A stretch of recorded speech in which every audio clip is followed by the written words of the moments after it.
Morning. Welcome to the Heritage Foundation and our Lewis Lehrman Auditorium.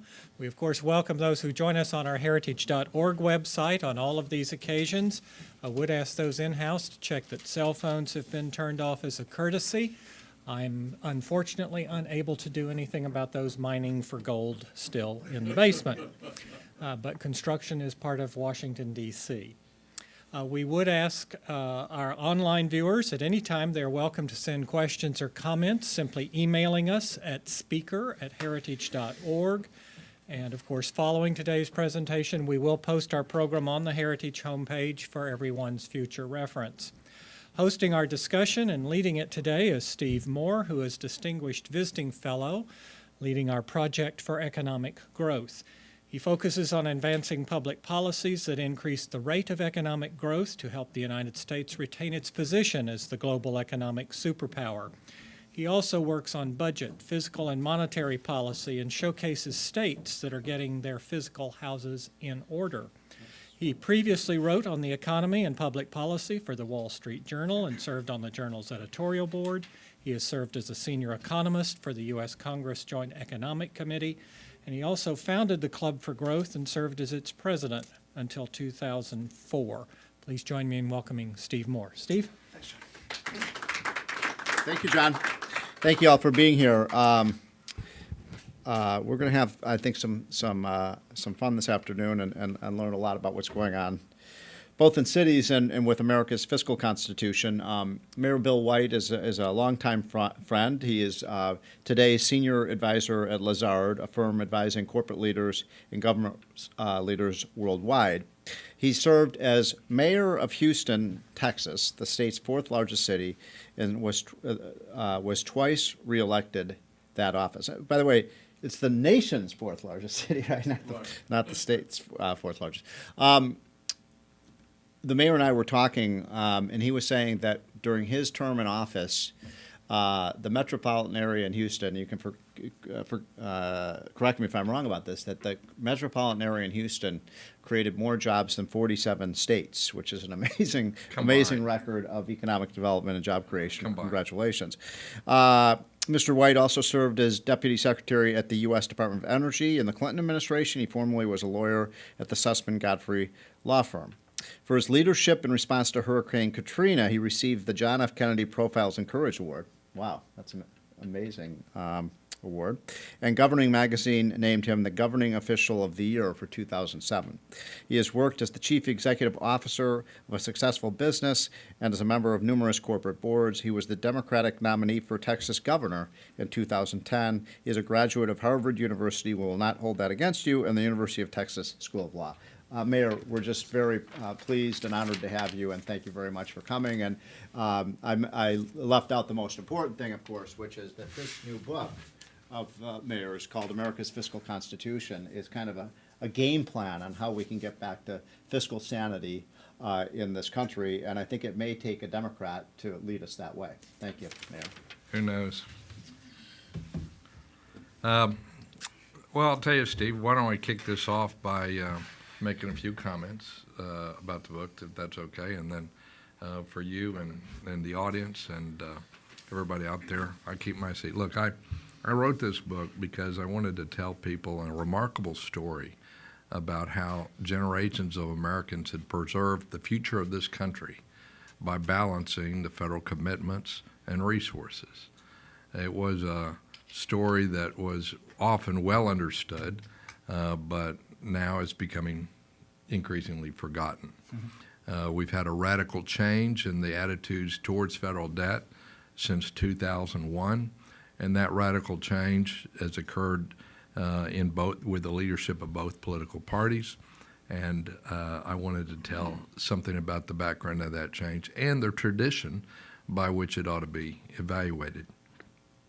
Now, I'll skip through a lot of history because I want you to read the book, and I also want to talk about some contemporary relevance. But in short, for about 180 years of its life, the United States never borrowed. The federal government of the United States never borrowed except for four purposes: to prevent states from leaving the nation, to preserve and connect territory of the nation, Louisiana Purchase, Union Pacific Railroad, Panama Canal, to finance wars, in which prior to this century, we always had an increase in taxes to defray the debt of the war. And finally, during economic downturns, severe economic downturns, to offset the loss of revenues and provide some relief. That's a categorical statement, which I think that well, go back through the book and the appendices, and you'll see that even though you may not have heard it before, that it is correct. Many people believe that the federal government has perpetually borrowed to pay for routine operating expenses, and that's not true. Too often people who are wondering what went wrong only look at the history of the last 12 years and don't look at the more remarkable story, indeed remarkable, of how the United States had this virtual fiscal constitution that prevented excessive borrowing for its first almost 2 centuries. And so the book gives a history of that. And it's also fairly relevant.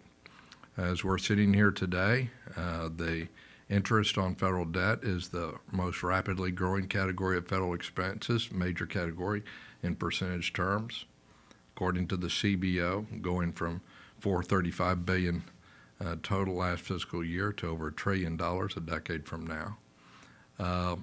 And moreover, there's a remarkable consensus that is completely unarticulated, but you can discern from the numbers concerning the attitude of the leaders, the federal leaders of both the political parties on debt.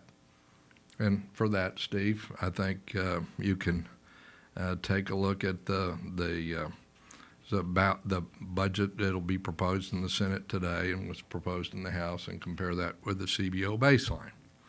According to the Congressional Budget Office baseline budget for 2016, the federal government would borrow about $3,500 per household to pay for the routine operating expenses of the federal government. There will be some people who have celebrated that, such as in the White House, as being a big victory because it was down from a few years back. But what would you expect if you finished a war and had through, one of the most severe recessions we've ever had? Still, with national income at an all-time high, we're going to be borrowing that amount per American household. The CBO, that's per the CBO.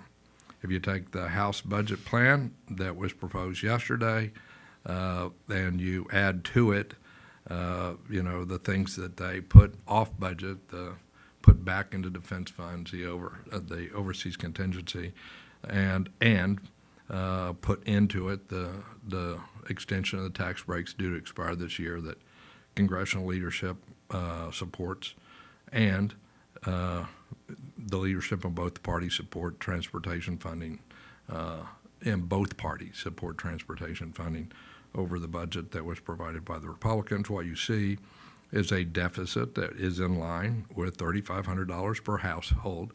It's just less Affordable Care Act and more of the 3 categories that I just described.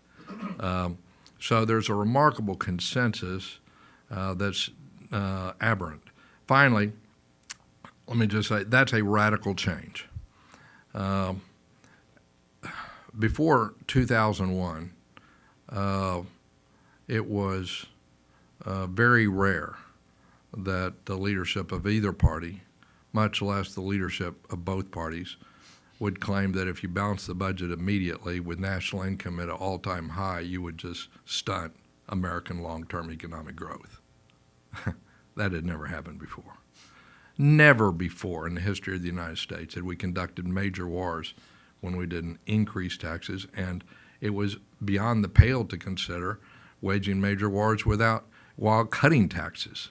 That never occurred in the history of the United States before. Never before in the history of the United States was the extent of the borrowing from foreign sovereigns and central banks so extensive and without virtually any significant major public controversy or divergence between the leadership of the 2 parties.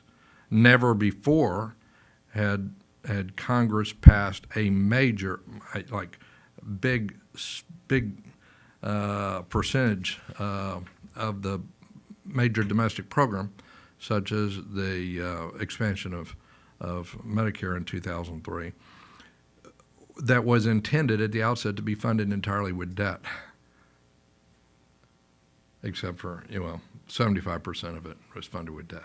Never before had we undertaken a major domestic initiative of that. In the past, just to conclude, in the past, the conservatives tended to believe that you shouldn't disguise the cost of government with debt. Small government or limited government conservatives. They believe that the price of government should be right there, visible to consumers. They did not believe that you reduce the sales of a product by selling it on the installment plan, right? Progressives believed that there should be a sustainable source of funding for major programs. You should read some of the discussions, before Medicare and Social Security, the idea of having a sustainable source of funding so that it wouldn't be sort of bait and switch. Progressives tended to believe that their mission was to create more upward mobility in society, which meant a premium on the future and prospects of the next generation, which would be compromised by excessive debt. That was the political consensus. That was the progressive political consensus. That was the conservative political consensus. And if you get into a situation, of course it's always been, I'll stop it there and then say one final thing, Steve, about the heritage. I've always been impressed by heritage because there's many people who are idealistic at this foundation. Some of the ideas, I don't think I saw it in the book, but some of the work, for example, that's been done on Medicare, and some of which probably would get relatively few votes in a secret ballot in Congress, but some of which I think would probably get passed in Congress by secret ballot, and with people in both parties. I think the public policy research is very important. But I think now is a particular time of ferment in which conservative policy thinkers and, if I'm going to use that word, intellectuals, conservative intellectuals, which Ronald Reagan credited highly with his political success as groundbreakers, really have a significant role to play in a ferment. Here it is. And it's the dilemma of Thomas Jefferson. That those who believe that government should be the servant of the people, if you believe that, then you must have a sort of abiding faith in majority democracy. Many of the same people who believe that, as do I, believe that, in other words, let me just flesh that out. A belief in democracy does not believe in an abstract belief. It is really a belief that there is a wisdom in the majority that is very important in society, and that each individual's elected officials' sort of personal preferences about the way the world ought to be operated should be subordinated to their fiduciary duty to represent their constituents. Okay? That's part of Jeffersonian conservatism. And so is the belief in limited government. Now, sometimes those two can come into conflict. And right now we have a dearth of voices asking for the old traditional view that one way to limit the growth of government is to make sure that you don't disguise its cost with debt, and that from time to time that may result in government which a higher tax rate than you may desire, but it should only occur when the American people have weighed in favor of paying those taxes for that program. Good. Fantastic. So let me start this discussion by asking you about when you were the mayor of Houston. Sure. You didn't have the power to print money. Right. You didn't have, I don't know what kind of powers you had in terms of borrowing. But cities and states are under much more fiscal discipline than the federal government Right. is because of the access to those financing mechanisms. And I wonder if you could just kind of contrast the operation, having been essentially the CEO of Houston, versus what's happening fiscally in Washington. I mean, you had some borrowing authority, but you couldn't borrow tens of billions of dollars a year. Yes. So Well, could you yeah, kind of- well, and as a result of that, so, after a bunch of states defaulted in the 1830s, and most states, about 47, has constitutional limitations on incurring debt, and they almost all impose those limitations on local government entities. Throughout the United States of America, this has been for a long time. So it should come as no surprise that over the last 40 years, state and local debt has remained about the same level as a percent of GDP, and the federal government debt, properly calculated, which you'll find in the book, has grown at 3 times that rate over the last 40 years. Now, one of the great sort of lessons from this American fiscal tradition, which I refer to towards the end of the book, is a lesson from state and local government. I mean, I got elected, as a couple of people know here, by an average percentage of 88% within my community. And we have the strongest strong mayor form of government in the country, by far and away, within Houston. And it occurred daily, Steve, daily, that I would have discussions with constituents at civic hall meetings, at open sessions of council, about the trade-off between spending and taxation. Mm-hmm. 2 officers in a car. And I could go through, this for this and that for my neighborhood. Yeah, I can do that, but it would require me to increase property tax by about 4%, or on average about blank percent and I would do that. And so I'm trying to weigh those 2 things. And if there's anybody in this office that wants to weigh in on helping me with that trade-off, I welcome them to comment. But that's the trade-off that we have. And through that process, you came up with a sort of fair balance. People do not believe that there is really a free lunch when you tell them. Only in Washington and some political consultants believe that every policy has to be a win-win. Okay, so most people don't experience that in their life. So what is it? One thing, now look, state and local governments do borrow money, and let me tell you how they borrow, and then let me contrast that with the federal government. State and local governments borrow money, by and large. The vast majority of state and local debt would be through voter-authorized bond issues. So you have this engagement. And I will tell you, any local official who's ever passed a bond issue or sponsored a bond issue knows that the very first question that will ever be asked, that you will be prepared for, is, will this raise my taxes?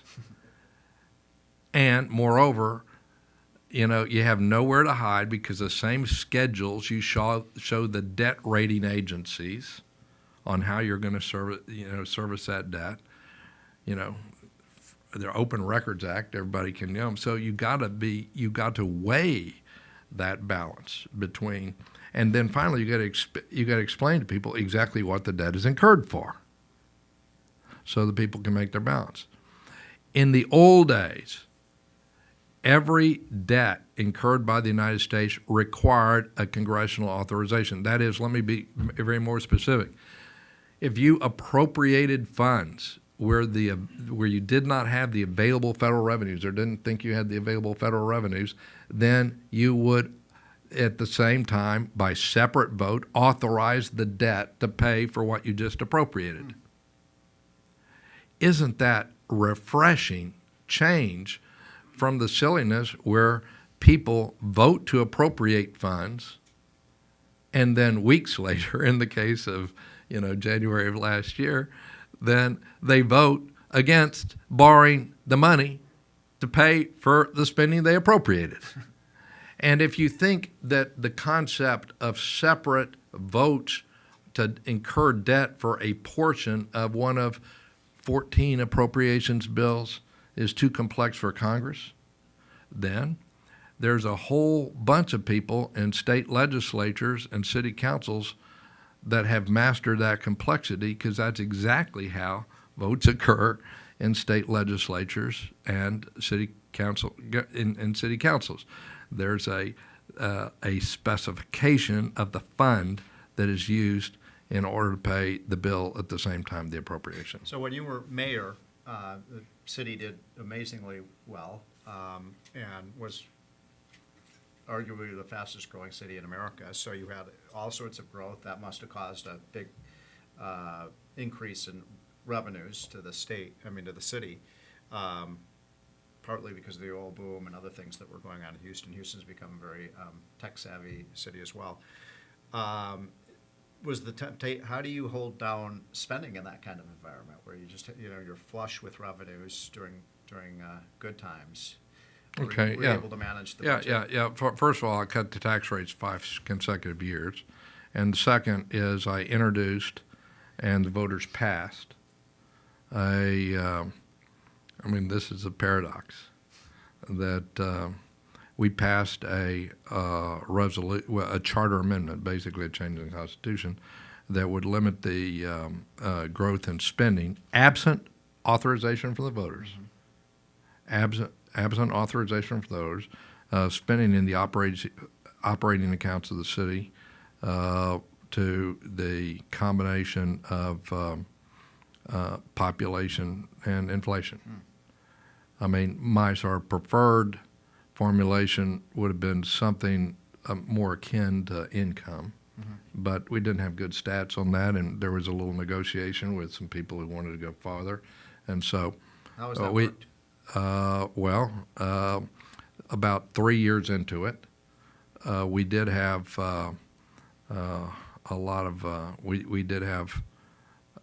we were very proud as a community to have been able to act out our faith and our various faiths by taking care of our fellow citizens who came from Katrina. There were about 150 to 200,000. 150,000 residents that were there, long-term residents, by the end of the year. They had lost everything. And New Orleans, like every other urban area, has its share of folks who prey on other people, and we wanted to lock them up and chase them out. We wanted to have a special housing program for criminals called the jail. And that costs money, and we went to the voters, and we got them to lift the ceiling. And so now Houston is debating whether to lift the ceiling or not. So you said at the outset there were traditionally four purposes for government borrowing. Mm-hmm. One was purchasing land and assets. Yeah. One was during time of war. One was during time of depression or recession. What was the fourth? Then to prevent states from leaving the Union, this was in 1790 in the Civil War. So. I don't think we have to worry too much about that now, except Texas, right? Yeah, but I want to make a categorical statement as true that we assumed state debts in 1790 to prevent Massachusetts from leaving the Union. So let me kind of throw out a question to you that's sort of the devil's advocate question about debt. When I first arrived in this town in the early 1980s, the national debt was maybe $2 trillion. Mm-hmm. And now we're at $18 trillion. And the borrowing, as you've noted in your book and your presentation, it keeps going up and up and up and up. And we've become almost, the way I put it is we've become almost anesthetized as voters. If we had talked 20 years ago about $1 trillion deficit, people would have been jumping out of windows, but now they've become commonplace. And so, we went from $50 billion deficits to $100 billion, then 300, then 500, and 800 billion, and then I think in 2009 or 10, they hit a $1.4 trillion level, which would have really been unthinkable as recently as 25 years ago. And yet, the nation continues to trudge forward. And people, the argument of people who would disagree with your premise is, well, this debt hasn't really hurt the country very much. We're continuing to grow. That we're not seeing the negative effects. I mean, one of the things that a lot of people said, well, look, if you run these deficits up like we have, you're going to have rising interest rates. Of course, interest rates are lower now than they've been in 50 years. That's what your critics are going to say. Mm-hmm. So how do you respond to that? Well, there was a lot in that question, and let me just say, as you know, if you read the book, during the Reagan administration, there was some borrowing for other purposes than historical purposes, but everybody was trying to get back to that balanced budget. I mean, I've read the notes and the memoirs and various things. At least they understood that, okay, we're off track. Let's get back on track. But to your point, President Reagan there, when he gave his first speech on economics in February, he said, can't use these numbers. Let's talk about, and he used it, how many dollar bills would be stacked up. I think it went to the moon, the number of dollar bills. Or it was either that, or I think how far you would get towards the moon if you stacked up dollar bills. I don't think he used those metaphors later in his presidency to describe how the debt had grown. But the debt, I'm talking about this real explosion in debt that has occurred since 2001. And in the appendices, by the way, you'll see, actually in one of the chapters you'll see, a lot of people don't know what we borrowed money for. And so I went back and compared, what we spent money for or how the revenues and spending patterns changed since the last time we balanced the budget. Is called benchmarking in the private sector. So you can see in the book, I won't go through exactly what we borrowed for, but I've talked to many members of Congress who do not know the answer to that question, and you'll find it in the book. But it's been, we've had this period of time where we borrowed at a fairly rapid rate, and we borrowed from some purposes that were not historically sanctioned. And I think it is fair to say, and two purposes, war, and during a severe downturn that did have historical sanction. Basically about half the borrowing that has occurred, or as of a year ago, half the borrowing that had occurred since 2001 was for the two historical purposes, and half was for other things. But look, the big problem with borrowing is not a macroeconomic problem. It's a problem of public finance and public policy. The public finance is that if the CBO is right on its baseline, and I think its baseline is, constrained by laws designed to minimize the debt, it's probably a low case.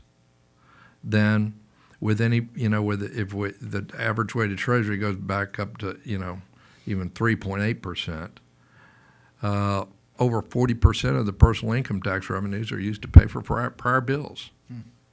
The problem is that if interest rates go up to 3.8%, that the funds that you will pay each year to service the debts incurred for combat in Afghanistan and Iraq, plus the compound interest used to borrow money to pay that debt service, will equal each year the peak annual spending for those wars.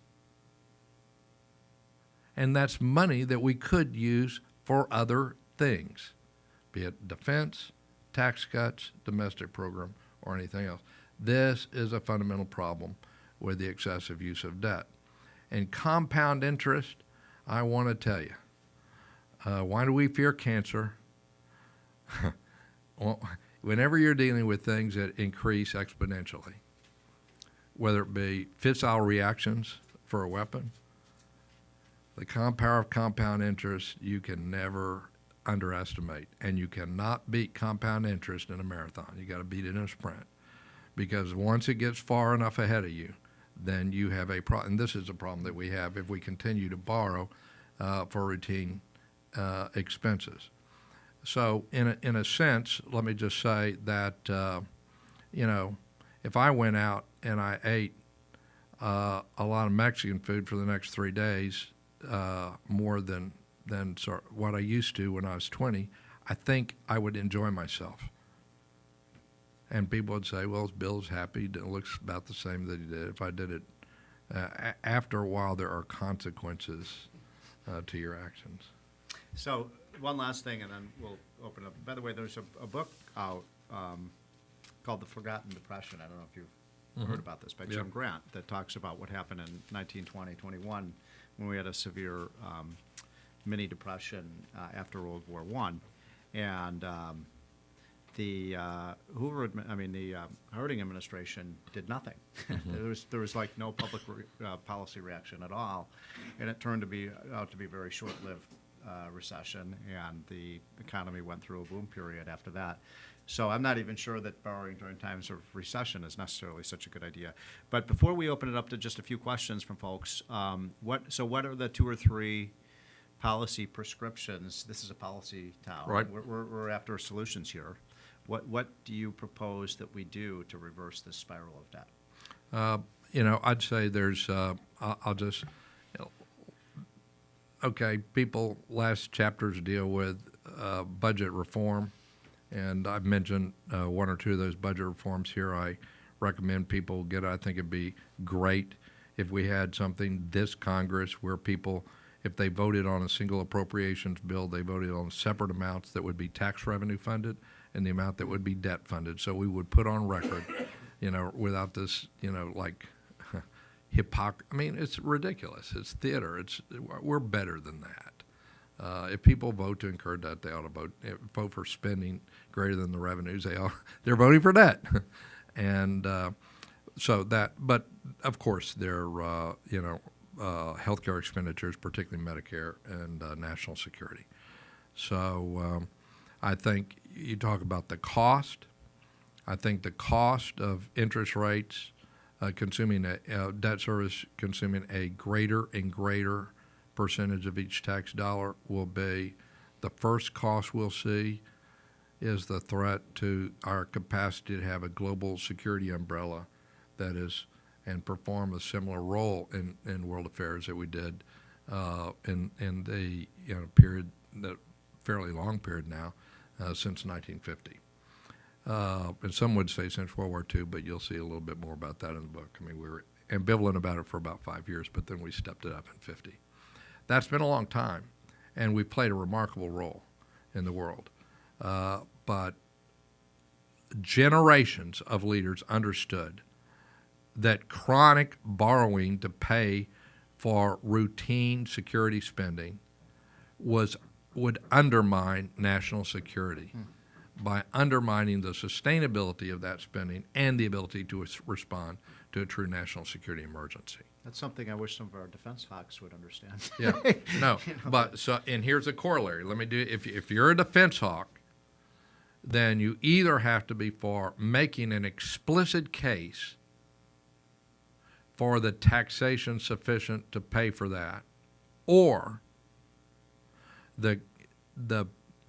you have to be a one voter issue on what I call pay-as-you-go Medicare, that we shouldn't borrow money to pay for routine medical expenses. Okay, you shouldn't borrow money to pay for routine medical. If you borrow money to pay for routine medical expenses, so the other big issue, is, sort of to say something that may provoke a thought out there. Just suppose, for example, a little bit of non sequitur. Bear with me during this transition. But I want to put you back into what prior generations, how they would have thought about, let's say, the Affordable Care Act. Okay? Of course, we're going to have this big thing about how you can repeal it, and not really how you can repeal it, as we know, those of us who are plugged in, really how you can get a repeal through reconciliation and get it through Congress so that the president can veto it so you can campaign on that the next year. I mean, it's okay. You want to make your living that way. But, and I don't think that's illegitimate. I understand that, and I ran for governor of Texas, said I wouldn't have supported the Affordable Care Act if I was in Congress, so I don't have an axe to grind on this. But a prior generation would have said, okay, pass a vote to repeal, or repeal the part, at least they say they wouldn't pay for if the Supreme Court rules a certain way. And then repeal the net part that cost money, the $95 billion in this fiscal year. And if that repeal doesn't work or gets vetoed, you have a bill prepared to say you raise payroll taxes and have an Affordable Care Act tax on everybody's payroll tax so they know what the payment for that is. And then we'll see after next election. That would have been the reaction of generations of people who did not contest the desirability of people having health care who could not afford it, but they made an explicit appeal to the balance between the cost of providing an additional service and the benefit of that service. Okay, let's open it up to some questions, and we'll start with this gentleman here, sir.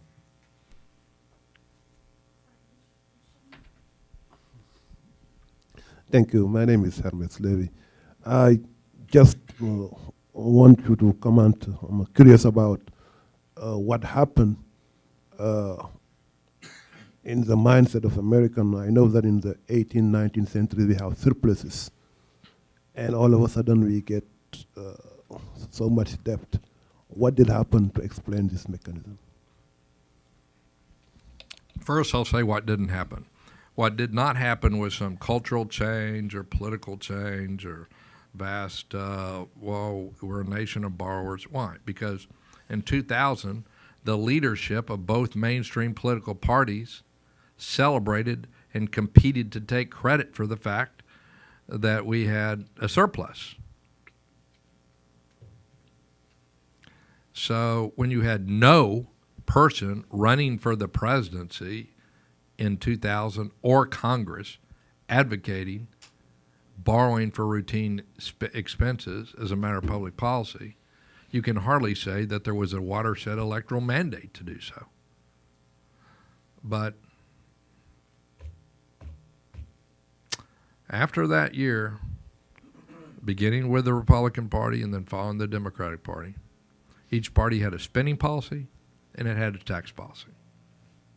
And they were more or less independent of each other. That's what happened. And that had not occurred before. And before, that is, I know actually one of the members of the Council of Economic Advisors during the Reagan administration say the Reagan administration had a spending policy and tax policy, and they weren't. But really, it was very explicit, as you see from my discussion in 1981. A lot of people, including the CBO, did not expect the fiscal year 1982 budget to have the type of deficits that were produced. So you can't really say that was intended, when almost no of the observers, some of the political records turned out much worse. It turned out there was a combination of factors that occurred there. And inflation was lower, so tax rates were not pushed into higher brackets at the rate that everybody assumed they would, including the Reagan White House. So it was anyway.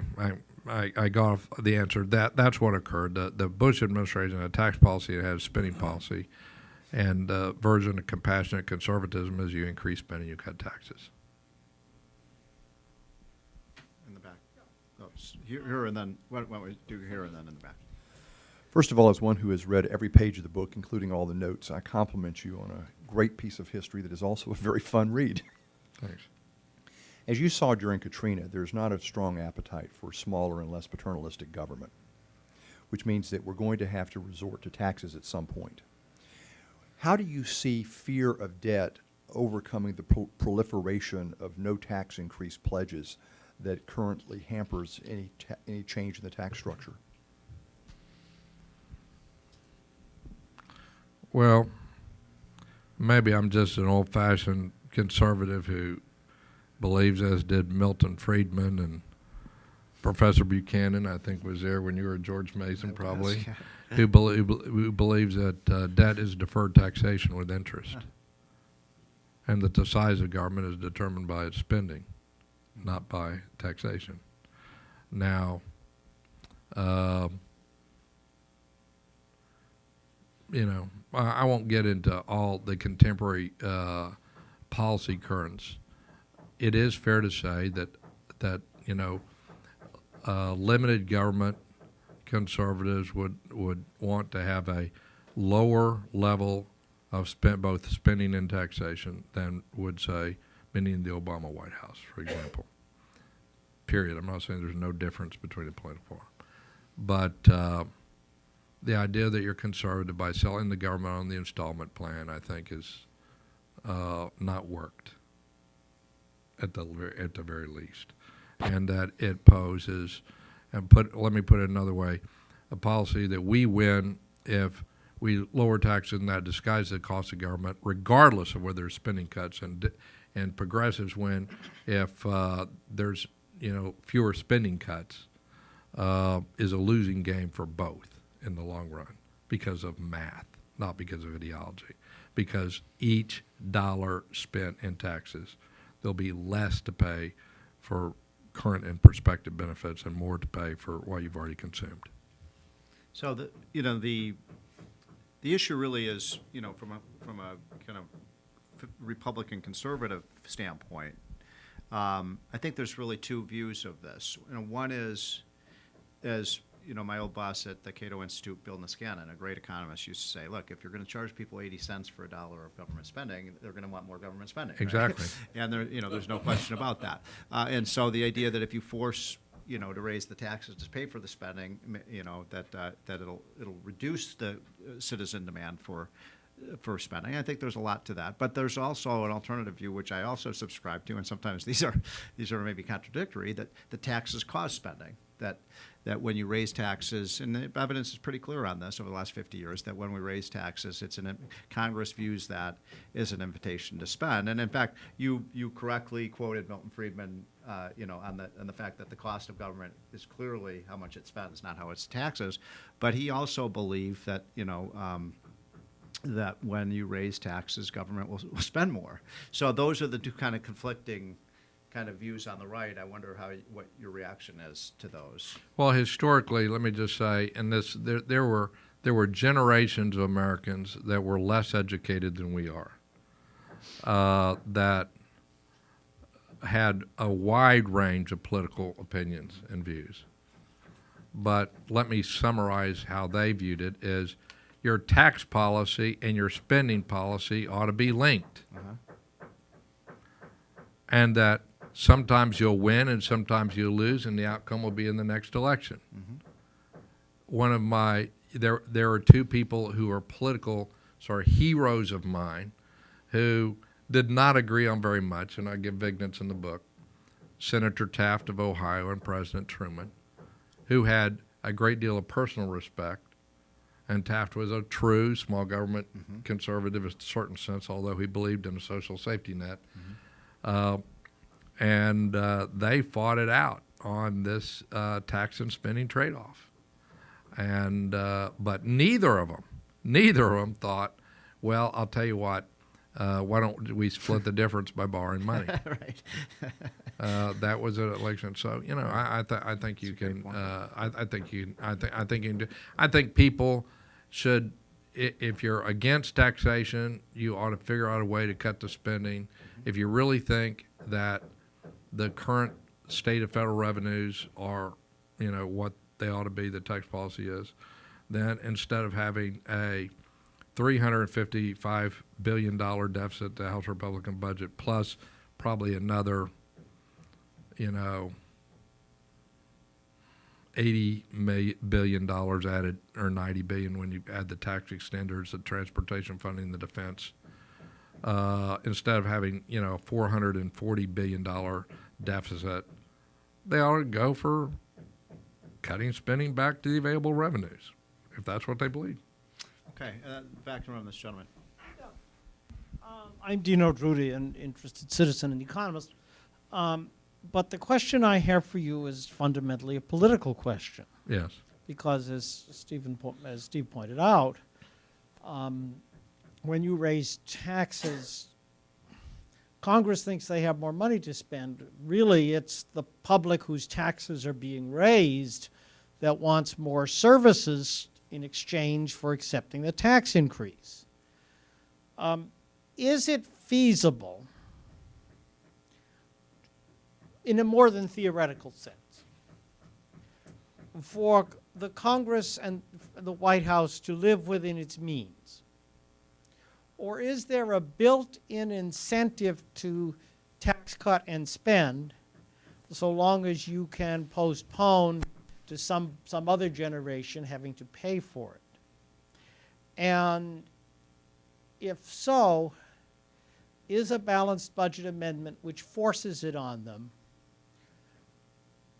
from a public policy Yeah, right. standpoint and from a political standpoint the only feasible outcome? Yeah. Now, what a great question, and I think this sort of the question that you posed was one of the reasons why I researched the book, because I became very interested in that very question you pose. We mentioned Professor Buchanan before. I mean, he referred to a fiscal constitution, and for the longest time, Jefferson pointed out when he first read the Bill of Rights the absence of a balanced budget amendment to the Constitution, or amendment to limit the debt to a level that was a reasonable amount, which he defined as they could be repaid within a generation. And one of his concerns was exactly your concern, that we've already seen in other forms of government, the extant forms of government in human history, that people will want to, promise people more benefits than they deliver in services. Even the monarch, monarchs like to be all things equal. You'd rather be popular than not, and democracy could go the same way. So Madison replied to him, saying, "What we need is not so much constitutional language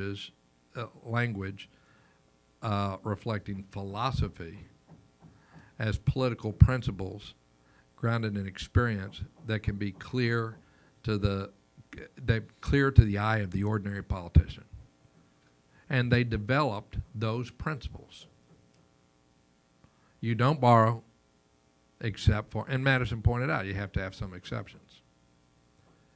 Now, when I began writing the book, I had mixed feelings about a balanced budget amendment, but I was sort of tended to favor it. The reasons a Professor Buchanan did, the point. I thought it was much better to have this fiscal constitution enforced by the electorate and the leadership of the parties than to put it in constitutional language, because of the problem that Madison had. How do you phrase some of those language, that language to take into account the emergencies in which you had used spending for?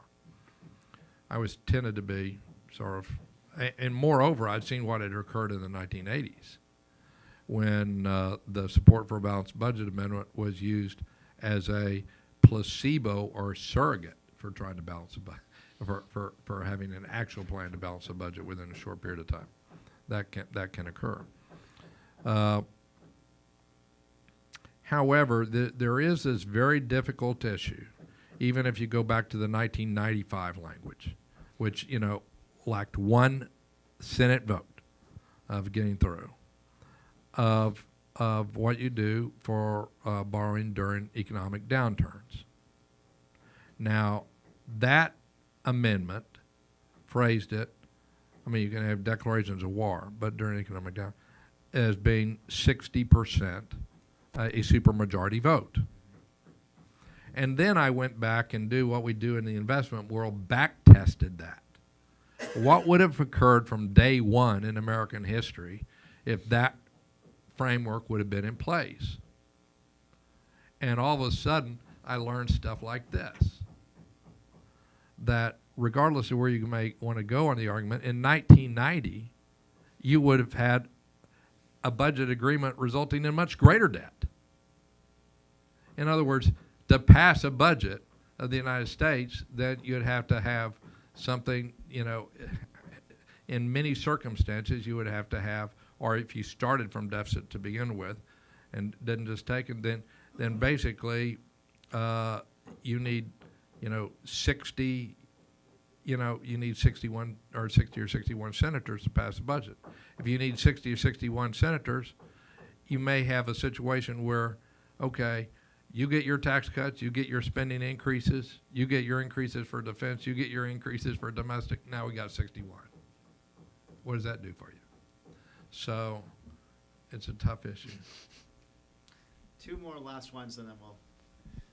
John Northington, Mayor, there's a lot of talk in town that, about how CBO scores budgets, and there's been a effort by probably a majority of members in Congress and probably a lot in the conservative community moving to dynamic scoring as opposed to the way the CBO does it now. Have you have any thoughts on that and what, if it were actually enacted, what it might do to the deficit? Well, all I can say, look, let me just say, one thing in favor of CBO, one thing, sort of a little thing, swipe at CBO, and one other thing. In 2001, when CBO was forecasting those big surpluses, 1999, read some of the details of a book.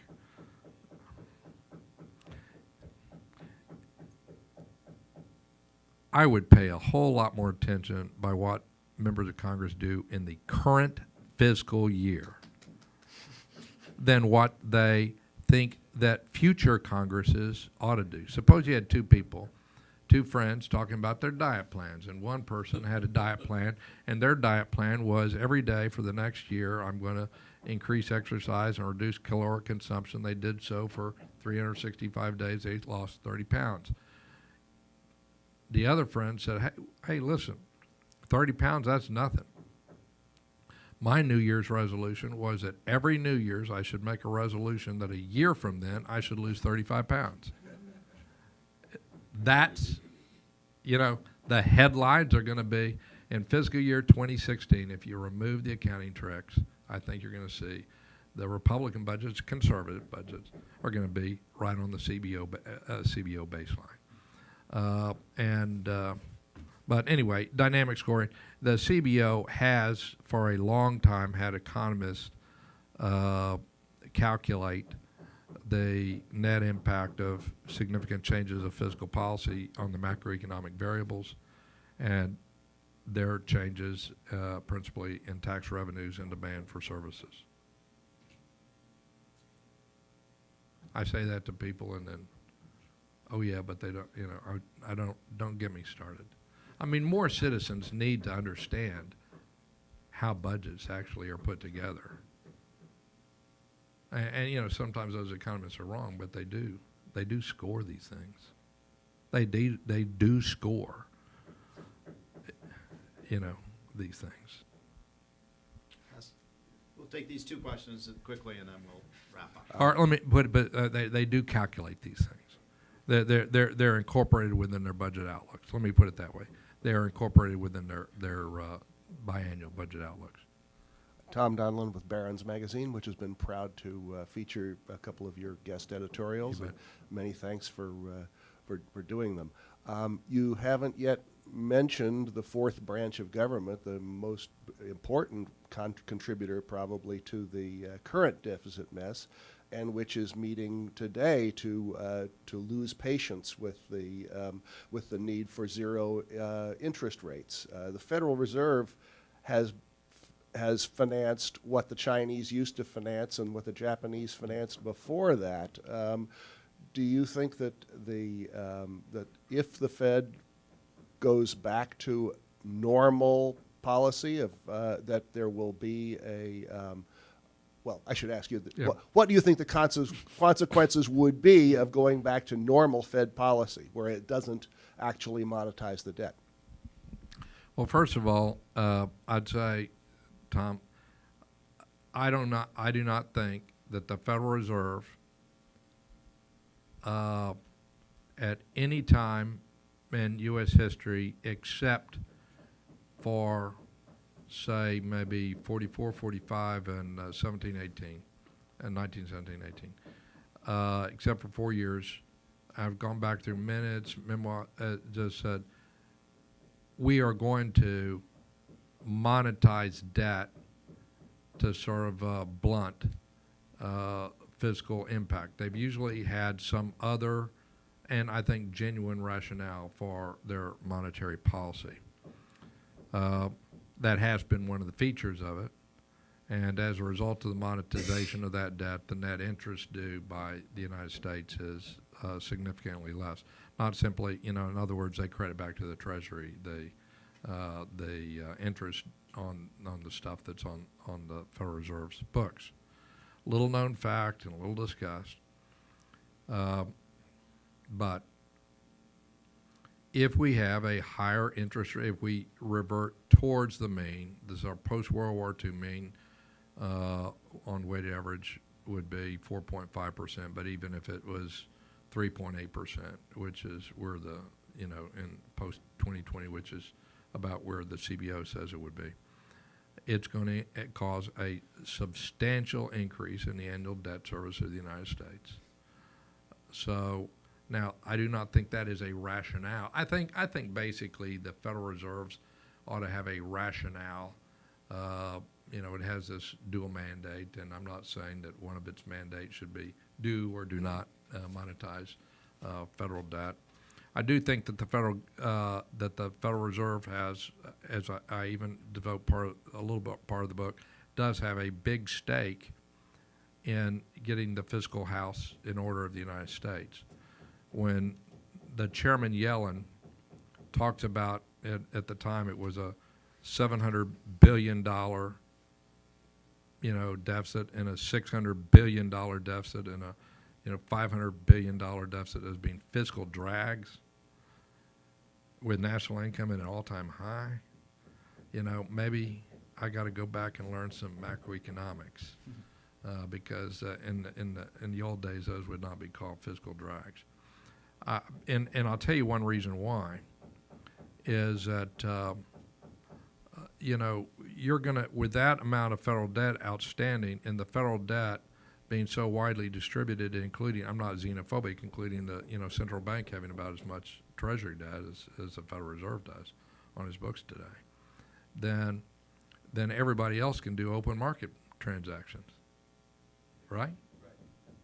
And if everybody can do open market transactions, and this is one of your two principal tools along with the federal funds rate, and the third, I guess you could say, bank reserves for changing the monetaries, if you lose control of that, then you're in trouble. Then you don't have as much control. And interestingly, the same type of phenomena we're seeing played out with different jargon and terminology in Europe right now, where the countries do not have control of their monetary policy anymore. Last question, then we'll break for lunch. Frank Raines, former budget director. I have a question going back earlier than 2001. Have you thought about what the impact was of the Congressional Budget Act in changing the balance of power between the Congress and the President, and what effect that may have had on breaking down this long-term consensus? You pointed out that you were in a city that has a strong mayor. Yeah. And probably if you look across state and local governments, strong executive governments, I think, probably tend to perform better from a fiscal standpoint. Yes. But we intentionally weakened presidential power, and we've seen pretty much fiscal policy fall apart really before 2001. Have you thought about the impact of that? Yes. And by the way, there are budget directors that know something about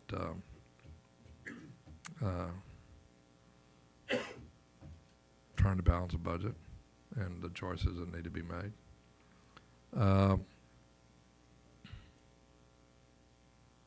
I'll give you. Can I give you just one story, a contrast between this? This is a 4-year contrast. In 1997, in the spring of 1997, the revenue estimates were coming in much different than at the beginning of the year, and the CBO sort of much to, at the time, Budget Director Raines, perhaps consternation, felt that had to do an update so that people were, looking at some numbers, because people were trying to balance the budget and make some trade-offs between capital gains, Medicaid, Medicare. In 2001, it was obvious that we no longer had a surplus by May, but nobody, the CBO, said nothing. Anyway, that's here nor there. I mean, that was a big change, and it influenced behavior. It influenced what actual political people did. I did not see that the Budget Act did a whole lot. I mean, it arose out of the Nixon impoundment stuff, but it was also part of this thing that was occurring in Congress. I was first in L.A. in Congress in '75, where Congressional Committee Chairman and leadership of Congress was really under assault. And you had, within my party, you had, mixture of Southern conservatives and Northeast liberals and people in between. And things were changing in Congress. And you also had big changes within the Republican Party. But especially in the majority at that time, and the Congressional Budget Office was wanting to empower Congress and the Congressional Budget Act, empower Congress more.